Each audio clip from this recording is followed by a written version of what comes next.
사람은 누구와 함께 하느냐에 따라서 아니면 누가 옆에 서 있느냐에 따라서 가치가 달라져 보이기도 합니다. 우리 부모들은 항상 그 자녀가 누구와 어울리고 있는지 함께 하는지 늘 궁금해합니다. 소위 좋은 인맥을 만들어주기 위해서 소문난 학원 아니면 명문 학교를 없는 살림에도 무리해서 진학시키고 공부시키는 그런 분들도 저는 본 적이 있습니다. 저는 20대 중반에서부터 40초까지 주일학교 사역을 했습니다.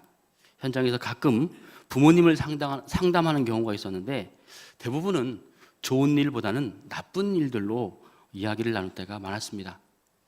그런데 희한한 것은 우리 부모님들의 말씀에 의하면 내 아이는 절대로 아무런 문제가 없다는 것입니다. 공부도 곧잘 했고 착했고 열심히 하던 우리 아기가 어느 날부터 못된 친구 누구누구를 만나면서부터 그 친구와 어울리면서 잘못했다는 것입니다. 그러니 제발 그 친구를 내 아이와 어울리지 못하도록 막아달라는 그런 눈물의 호소를 합니다. 그런데 더 희한한 것은 상대방의 부모님을 만나면 그 부모님도 똑같은 이야기를 한다는 것입니다. 내 아이는 절대 잘못한 것이 없으니 저 집 아이를 내 아이와 격리를 시켜주십시오. 절대로 이 아이는 그렇게 할 아이가 아니었습니다. 그 부모님이 어떻게 말하는지 모르겠지만 내 말이 진짜입니다. 하면서 참 공통적으로 한 가지 참 제 난감한 그런 상황을 많이 처했는데 한 가지 공통점은 그 부모님 다 저 아이와 함께 내 아이가 같이 있지 않도록 막아주십시오 하는 그거 하나만큼은 동일하게 일치를 했었습니다. 참 우리는 정말 우리 아이 하나가 누구와 함께 있느냐 그거 신경을 쓰면서 이 아이가 잘 되기를 바라는 그런 일들을 많이 생각을 했을 것입니다. 여러분, 우리 아이들이 누구와 함께 하도록 하는 것이 옳습니까? 공부 잘하는 아이 짝꿍으로 앉혀놨다고 해서 안심하고 있지는 않습니까? 좀 예쁘고 잘생긴 아이들과 어울린다고 자랑스러워하지는 않습니까? 저는 말씀을 묵상하다가 좀 더 깊게 우리들을 향한, 특히 저를 향한, 우리 성도들을 향한 그런 적용들을 해보게 되었습니다. 우리 성도는 누구와 함께 하는 것이 옳은 것인가라고 하는 그런 질문을 하게 되었습니다. 권력자 앞에 서 있다고 안심하고 계시지는 않습니까? 아니면 유명인과 친분이 있다고 자랑스러워하지는 않습니까? 저는 지금 염세적으로 권력도 필요 없고 돈도 필요 없고 친구도 필요 없다는 말을 하려는 것이 아닙니다. 우리는 친구와 어울리면서 권력자, 때로는 사업주, 때로는 유명인이든 무명인이든 내 주변 사람들과 함께 이 세상을 살아가야 하는 것이 우리의 현실입니다. 그렇다면 제가 생각해 본 것들은 근본적으로 모든 관계에 앞서는 원천적인 관계를 누구와 하고 있는지를 생각해 보자는 것입니다. 그 원천적인 관계의 시작점은 바로 하나님인 거죠. 내가 하나님과 함께하는 사람이어야 한다라고 하는 그런 결론을 저는 먼저 내게 되었습니다. 오늘 본문은 아브라함과 그랄랑 아비멜렉이 브엘셀바에서 상호 불가침, 좀 어렵죠? 상호 불가침 및 화친 동맹을 맺는 장면입니다. 가나안 땅에서 아브라함의 세력이 점점 확장되어져 나가자 당시 블레셋 땅에서 막강한 세력을 지녔던 그랄랑 아비멜렉이 먼저 아브라함에게 찾아와서 화친을 제의했고 여기에 아브라함이 동의함으로써 전격적으로 화친 조약이 체결된 장면이 오늘 본문의 말씀입니다. 그런데 아브라함에 대한 아비멜렉의 관찰이 아주 의미심장한 것이 있습니다. 비록 그가 여호와 하나님을 믿지 않았지만 내가 무슨 일을 하든지 하나님이 너와 함께 계시도다라고 하며 아브라함과 동행하시는 하나님을 본 것입니다. 여기에서 함께 계신다라는 뜻을 히브리 말로 그런 단어를 쓰는데 이 뜻은 동등하다, 똑같다는 말에서 유래한 바로 곁에라는 그런 의미로 해석을 할 수 있습니다. 직역하면 하나님이 너와 함께 계시다는 것은 하나님이 바로 내 곁에 계시구나라고 해석할 수가 직역되는 것입니다. 아비멜렉은 아브라함이 함께하는 모든 일들이 하나님께로부터 복을 받은 것을 보아서 하나님께서 아브라함 바로 곁에 계시구나라는 것을 보게 된 것입니다. 후에 이삭도 야곱도 요셉도 이방인들에게 본문과 동일한 고백을 들을 수가 있습니다. 우리도 이러한 이방인들로부터 고백을 들을 수 있는 그런 성도가 되었으면 좋겠다는 그런 도전을 해봅니다. 우리는 오늘 본문에서 하나님이 함께하는 사람, 하나님이 바로 옆에 서 계신 성도의 삶이 어떠한지를, 이 세상에서 어떠한지를 우리는 알 수 있는 그런 메시지들을 보기를 원합니다. 우리 함께 22절 23절 말씀 읽었지만 다시 한번 읽어보도록 하겠습니다.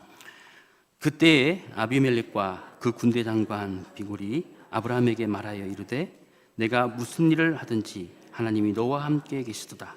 그런즉 너는 너와 내 아들과 내 손자들에게 이제 여기서 하나님을 가리켜 내게 맹세하라. 내가 내게 후한 대로 너도 나와 내게 머무는 이 땅을 행할 것이라. 아멘. 첫 번째로 볼 수 있는 것은 하나님이 함께하는 성도는 세상을 이길 수 있다라고 하는 그런 메시지가 이 안에 담겨져 있습니다. 22절 3절을 보면 그랄랑 아비멜렉과 그 군대 장관 비골이 아브라함을 찾아와서 화친 조약을 체결하는 장면이 우리는 본문을 통해서 봤습니다. 그런데 그렇게 강력한 세력을 가진 그 지역의 토호라고 할 수 있는 또 1개국의 왕이라고 할 수 있는 그런 블레셋의 아비멜렉이 연약하게 그지없는 일개 족장에게 화친 조약을 제의할 수 있냐는 것입니다. 사실 아비멜렉은 마음만 먹으면 언제든지 아브라함을 공격해서 그를 죽이고 재물을 탈취할 수도 있는 그런 자리에 있었을 것입니다. 그러나 아비멜렉은 감히 그와 같은 일을 감행하지 못했습니다. 그 이유는 그의 말로 그대로 우리는 해석할 수 있습니다. 내가 무슨 일을 하든지 하나님이 너와 함께 계시도다라고 하는 그 고백이었습니다.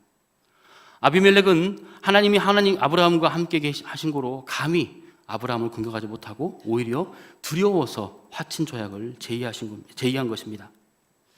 아마도 아비멜렉은 사라의 사건 20장이죠.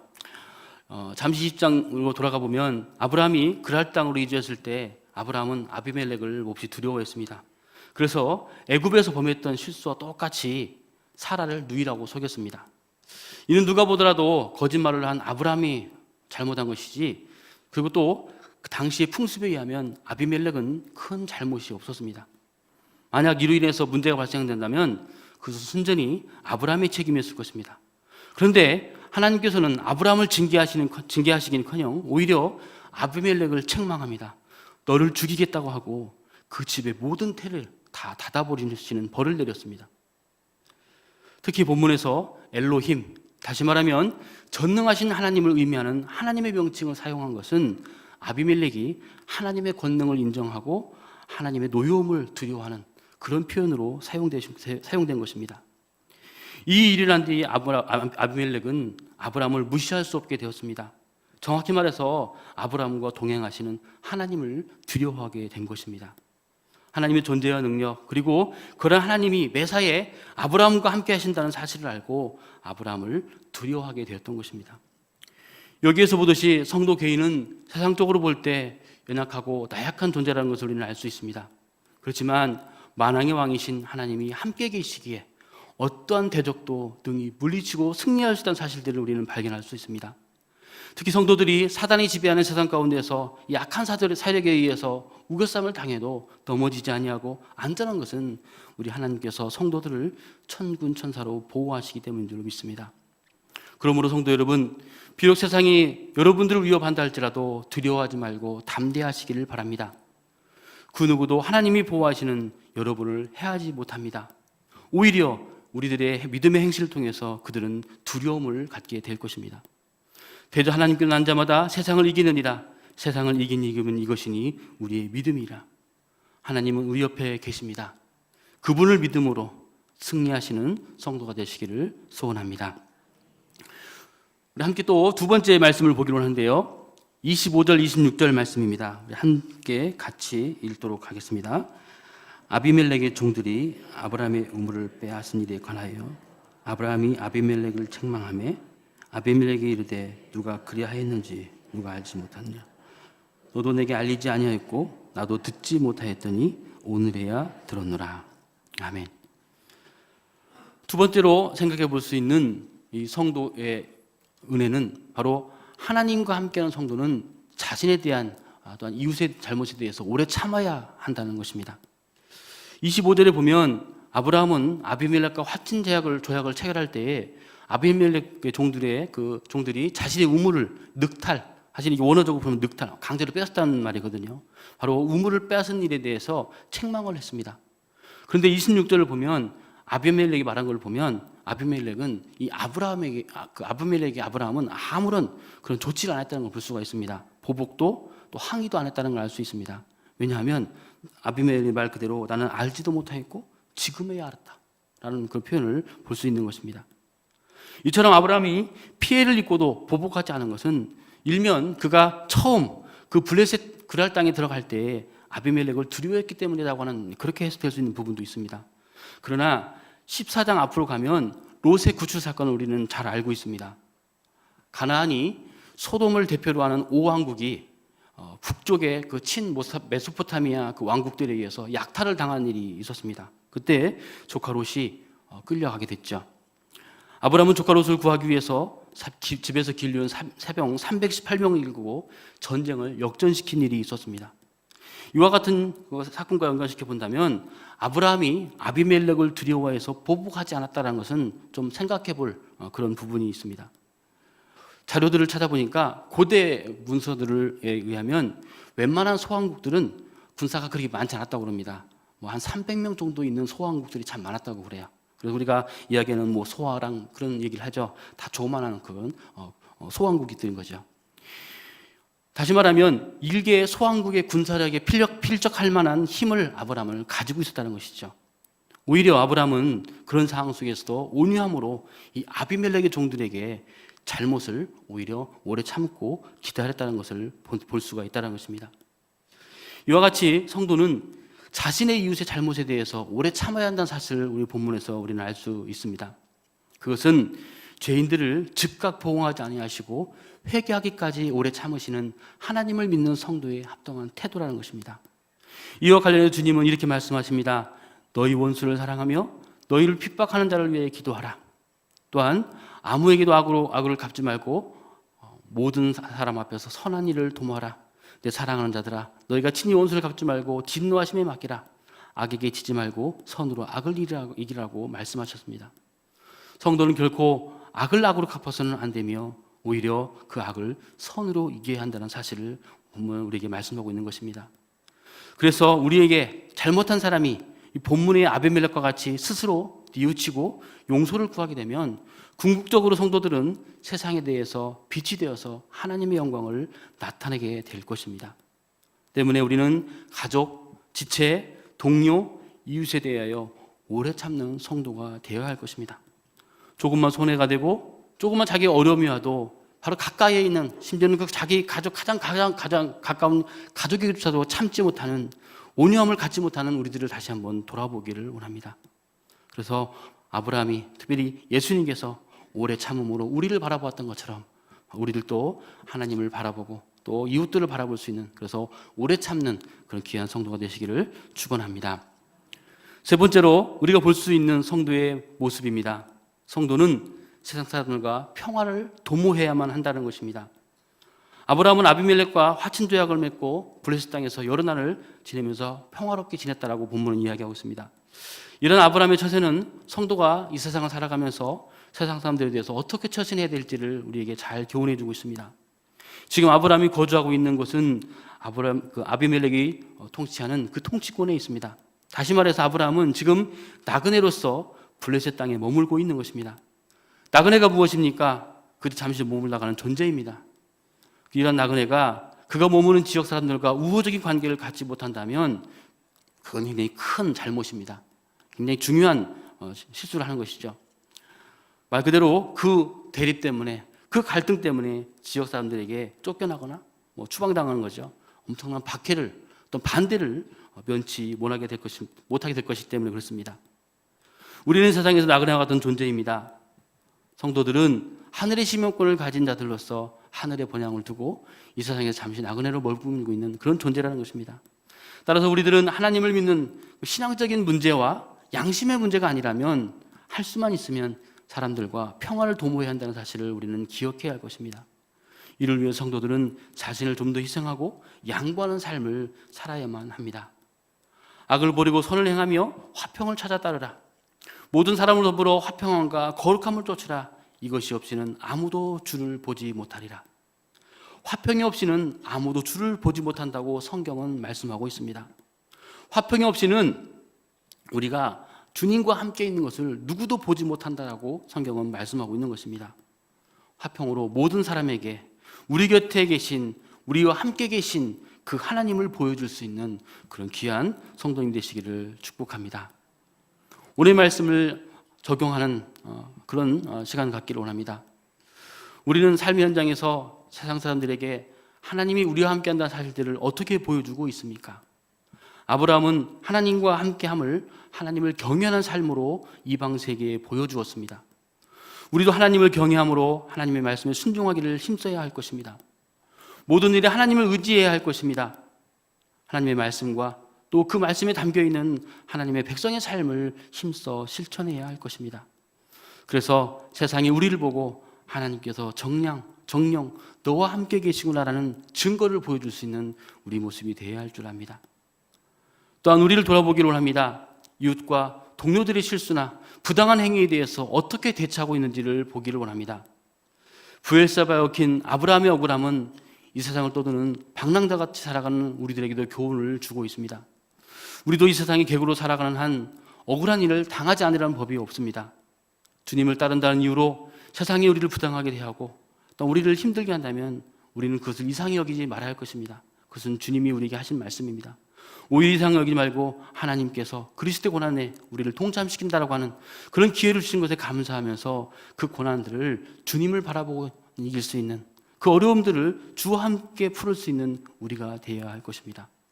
이렇게 삶을 바라본다면 억울한 일과 원통한 일이 많이 줄어들 줄로 믿습니다. 아울러 우리는 화평을 이룬 성도인지를 우리를 돌아봐야 할 것입니다. 아브라함의 원통은 어떻게 풀렸습니까? 울분으로 점철된 피해 복수를 했습니까? 그렇지 않지요. 놀라운 사실은 이러한 수모와 억울함은 아비멜렉이 직접 아브라함에게 찾아와서 화친을 맺는 것으로 풀리게 되었습니다. 심지어 아비멜렉이 이렇게 말합니다. 하나님을 가리켜 내게 맹세하라 라는 그 말 속에는 명령이나 당당함이 아니라 부탁하고 소원하고 있는 것입니다. 나를 못 믿겠으면 네가 믿는 하나님을 보고 제발 좀 이 체결을, 이 협정을 체결해 주겠느냐라고 지금 부탁하고 있는 것입니다. 그 땅에 객으로 머무고 있던 아브라함이 일개 왕으로부터 이러한 제안을 받는 것은 실로 놀라운 일입니다. 하나님이 개입하셨기 때문에 가능한 일인 것입니다. 결코 아브라함은 스스로 이러한 일을 해낼 수가 없었을 것입니다. 성경은 사람의 행위가 여호와를 기쁘시게 하면 그 사람의 원수라도 그로 더불어 화목하게 하시니라라고 말씀하고 있습니다. 사람들을 보고 그들의 뜻을 맞추려고 한다면 하나님께는 물론이고 사람에게도 인정을 받을 수가 없습니다. 그러나 우리가 사람에게 맞추는 것을 노력하기보다는 하나님을 기쁘시게 해드리면 하나님과 사람에게 동시에 인정을 받게 될 것입니다. 아브라함처럼 하나님을 기쁘시게 믿음으로 살아서 그분의 특별한 간섭, 특별히 하나님의 특별한 간섭과 은혜로 주님이 주시는 화평을 누리는 우리 모두가 되기를 간절히 소원합니다. 말씀을 마무리 짓겠습니다.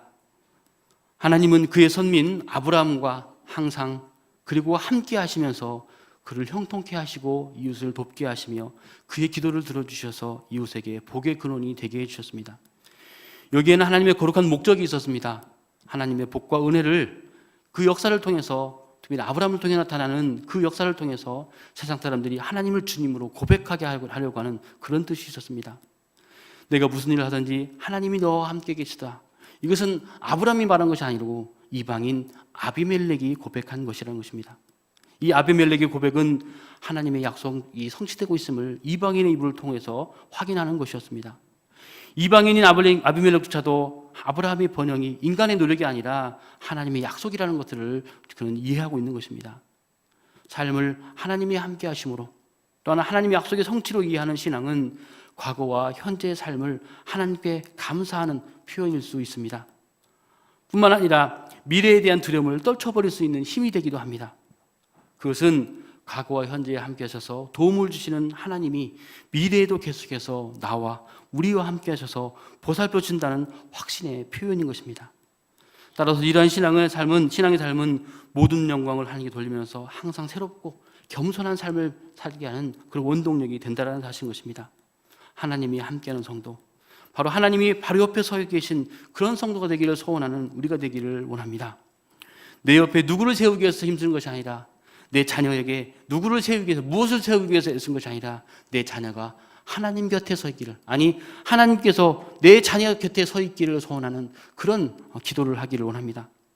아울러서 우리의 삶이 내가 누구 옆에 가서 누구의 덕을 보려고 한 것이 아니라, 하나님이 내 곁에 서서 나를 주관하시도록, 나를 붙드시도록, 나를 인도하시도록 내 삶의 모든 것을 맡겨드릴 수 있는, 그래서 하나님이 옆에 계신 사실들을 모두에게 보일 수 있는 믿음의 삶을 사는 그런 귀한 성도님이 되시기를 축복합니다.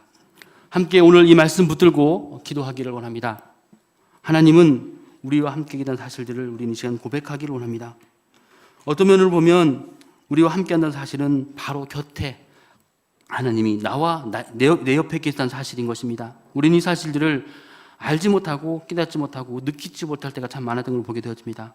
믿음은 이런 것들을 보게 합니다. 주님, 내게 믿음을 주시고 눈을 열어주셔서 옆에 계신 그 하나님을 보게 하여 주시옵소서. 그 옆에 계신 그 하나님과 모든 믿음의 삶을 살아서 하나님 기쁘시게 하는 삶을 살게 하옵소서. 세상으로 하여금 하나님을 보게 하는 믿음의 사람이 되게 하여 주옵소서. 기도하기를 원합니다. 우리 교회를 위해서 기도할 때 우리 교회 부흥을 위해서 함께 기도하기를 원합니다. 복음의 부흥을 이루는 교회, 또한 영혼을 많이 살리는, 또 예배와 모든 모임들이 부흥하는 교회가 되게 하여 주시옵소서. 우리가 기도하는 대로 정말 그 청장년 1000명의 예배가 될 수 있는 그날을 속히 이루어 주시옵소서. 함께 기도하기를 원합니다. 환우를 위해서 기도해 주십시오. 담임 목사님 좀 기도원가 계신데 우리 목사님 영육의 강건함을 위해 기도해 주시고, 또 그리고 말씀 준비와 모든 목양 사역에 은혜 주셔서 큰 역사가 있을 수 있도록 주님 성령께서 인도하여 주옵소서. 기도하기를 원합니다. 또 우리 각자 기도 제목도 가지시고 한 목소리로 기도하도록 하겠습니다. 우리 주님 부르시고 한 목소리로 기도하도록 하겠습니다. 주여